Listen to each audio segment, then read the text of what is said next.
Hey Laura Learns, I am back from a retreat and I just have a craft room full of projects I had started beforehand that I wasn't going to take with me, things that I need to clean up. I thought I'll just show you how I packed for the retreat first of all, because I think some of you have never been to one.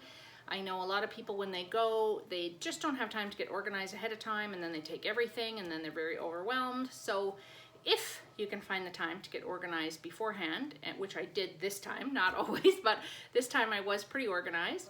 I did find I was missing brown paper was the one thing that I really was missing, but other than that, I did pretty good and didn't have to borrow too much stuff from people. But when you go to a retreat, that's what's nice, is that there are other people who are there who do have things that you can borrow if you make good friends with people and you're the same, that you're willing to let people use your stuff. So I always find it a great time. Anyway, I am going to just walk you through what I've got. So first, I got this lovely pack bag here for Mother's Day last year. And the really cool thing about it is that it's one of those wheelie things like when you go to the airport. And so I can take this bag and put it on top of here and then tip this and use the wheels to get where I need to go. So I just have right on the top my, usually have a plug, something that's got my chargers in it, an extension cord just in case, because most of the time you're gonna need that and a lot of places don't offer it. And then I like to, on a retreat, if I don't know where I'm going in the facility, is take my light with me, because if it's too dark, I just can't see very well. So I wanna make sure I have those things. They're just packed on top. They're some of the first things that come out. Now I make sure that in this bag with the wheels that I have my heaviest stuff, so whatever punches I'm thinking I want. I don't normally take a lot because they are heavy and I often don't end up using them. In this case, I didn't really end up using them again, but I had a vision in my head that I wanted to make some vertical borders and I wanted circle punches. So I had something in mind and I still didn't end up using them. But all of the punches that I took got piled in here at the very top and on the sides at the end. Then I have a tray of all my embellishments. Now it seems weird because they're loose, but because the heavy stuff was on top and they're laying on something flat, it was okay. But normally I would want a Ziploc bag for that, and I just didn't have it. So some of that is just stickers, little embellishments, etc. The big thing I have in this bag though, right at the bottom, nice and flat, is my go-to box.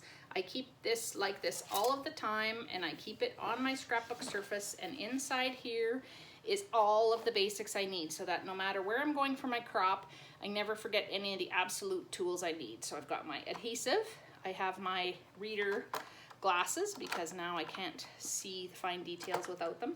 I always have a pair of little sharp scissors, always have a pencil sharpener, pencils, a couple of different journal markers, but I don't bring many. I usually bring red, blue, black, that sort of a thing. Always have a refill of adhesive.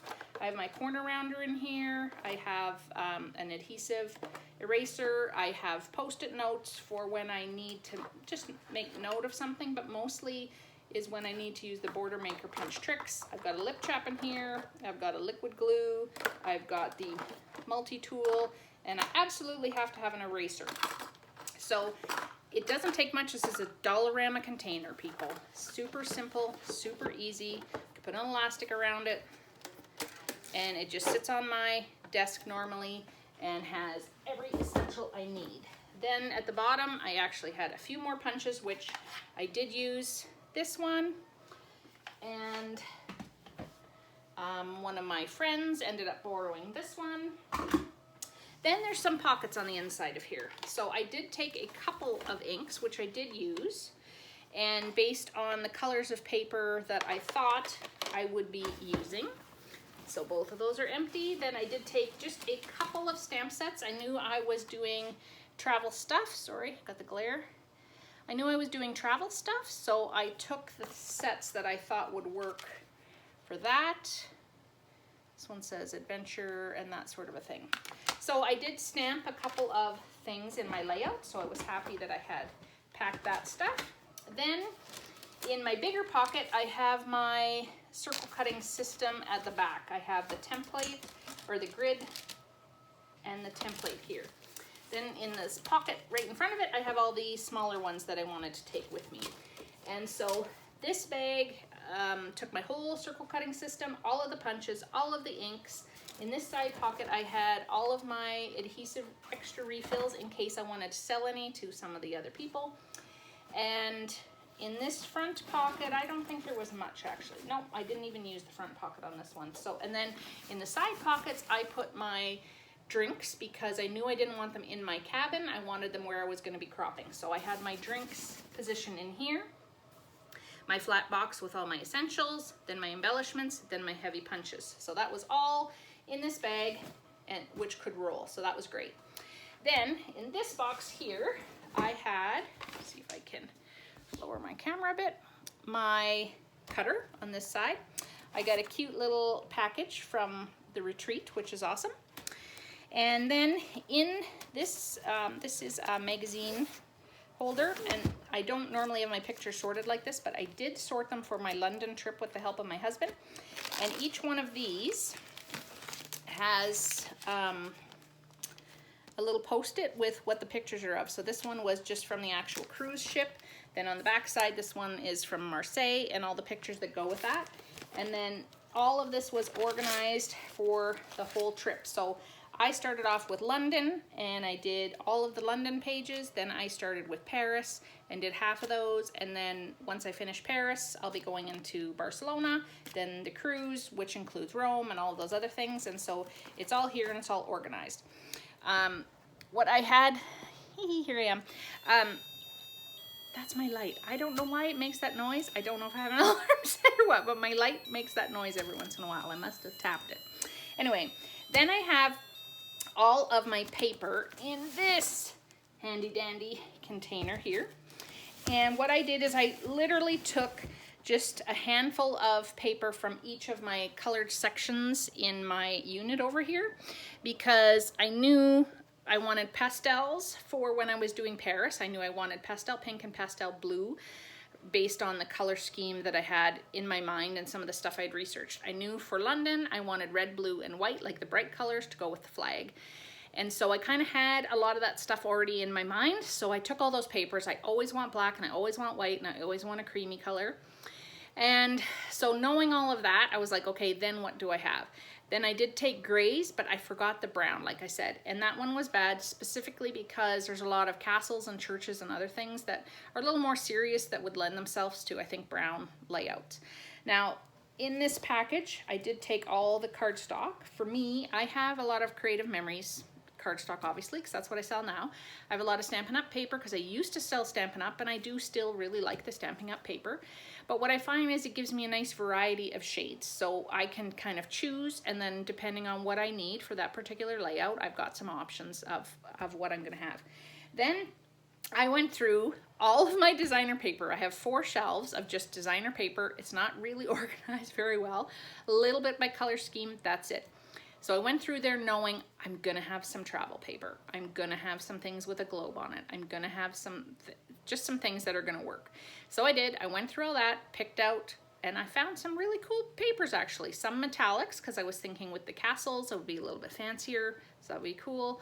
And it was just nice to have, again, some options. Then I made sure whatever designer paper I had, that I had some colors, again, that would match. So I had this whole thing filled with cardstock, and then all of my designer papers. So here, for example, is one that I had found. I think that's an old Stampin' Up! Sheet that would go with my cruising theme, potentially. Oh, now I tipped over.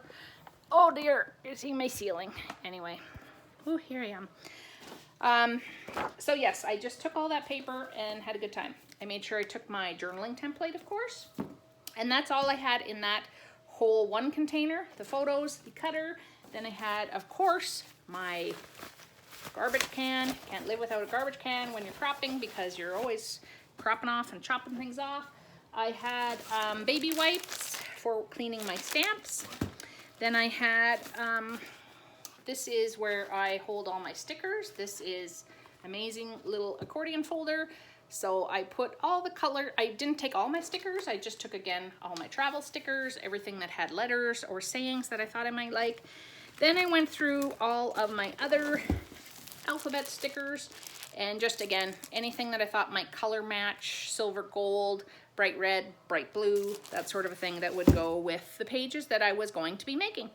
Then I also took my Border Maker punch set. I only have so many, so I took the whole thing. I came home with an entirely extra bin from some of the other scrappers, the other scrappers that were there. Al and Polly were very generous, and they had gone through their paper stash, had tried to sell it already at flea markets. They didn't want it anymore, so they were happy to give it away. And because I have a lot of beginner scrapbookers, I was happy to take it because a lot of them are on a budget and can't afford everything all at one time. And I'm very happy to just see people scrapbooking. So I want to have the materials here for them so that they can get going and get started.